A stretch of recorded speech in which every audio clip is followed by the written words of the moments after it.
నమస్తే. ఆంధ్రప్రదేశ్ రాష్ట్ర వాతావరణ శాఖకి స్వాగతం. ఈరోజు అనగా 15 ఏప్రిల్ 2025 తారీఖున ఆంధ్రప్రదేశ్ రాష్ట్ర వాతావరణ విశేషాలు తెలియజేస్తున్నవారు డాక్టర్ సగిలి కరుణాసాగర్, వాతావరణ శాస్త్రవేత్త, అమరావతి కేంద్రం.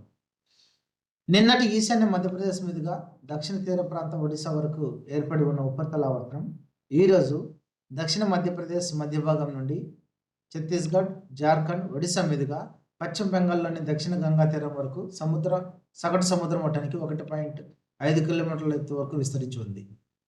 అదేవిధంగా నిన్నటి పశ్చిమ రాజస్థాన్ నుండి గల్ఫ్ ఆఫ్ మన్నార్ వరకు ఉన్నటువంటి ద్రోణి ఈరోజు దక్షిణ మధ్యప్రదేశ్ మధ్య భాగం నుండి విదర్భ, మరత్వాడ, అలాగే ఇంటీరియర్ కర్ణాటక మీదుగా దక్షిణ ఇంటీరియర్ కర్ణాటక వరకు విస్తరించి ఉంది. ఇది ప్రస్తుతం చూసినట్లయితే సగటు సముద్ర మట్టం నుండి 1.5 కిలోమీటర్ల ఎత్తు వరకు విస్తరించి ఉంది. అదేవిధంగా నైరుతి బంగాళాఖాతం మరియు దాని ఆనుకుని ఉన్న తమిళనాడు మీదుగా ఒక ఉపరితల ఆవర్తనం సగటు సముద్ర మట్టానికి 1.5 కిలోమీటర్ల ఎత్తు వరకు విస్తరించింది. సో వీటి ఫలితంగా రాబో 5 రోజులకు వాతావరణ సూచనలు గమనించినట్లయితే రాబో 5 రోజులు కూడా కోస్తాంధ్రప్రదేశ్ రాయలసీమలో తేలికపాటి నుండి ఒక మోస్తరు వర్షాలు కురవడానికి అవకాశం ఉంది. అలాగే ఉరుములతో కూడినటువంటి మెరుపులు కూడా రాబో 5 రోజులు రావడానికి అవకాశం ఉంది. మరీ ముఖ్యంగా ఈదురుగాలులు గంటకు 30 నుండి 40 కిలోమీటర్ల వేగంతో రాబో 5 రోజులు కూడా కోస్తాంధ్రప్రదేశ్ రాయలసీమలో రావడానికి అవకాశం ఉంది. కాబట్టి ఈ హెచ్చరికలన్నింటినీ దృష్టిలో ఉంచుకొని ప్రజలు అప్రమత్తంగా ఉండాలని తెలియజేస్తున్నాం.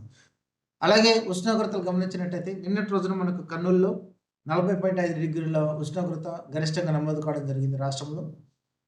ఈరోజు రేపు మనకు గరిష్ట ఉష్ణోగ్రతలో పెద్ద గణనీయమైన మార్పులు లేనప్పటికీ ఎల్లుండి నుండి ఆ తర్వాత రోజులు మనకు క్రమంగా గరిష్ట ఉష్ణోగ్రతలు పెరగడానికి అవకాశం ఉన్నాయి.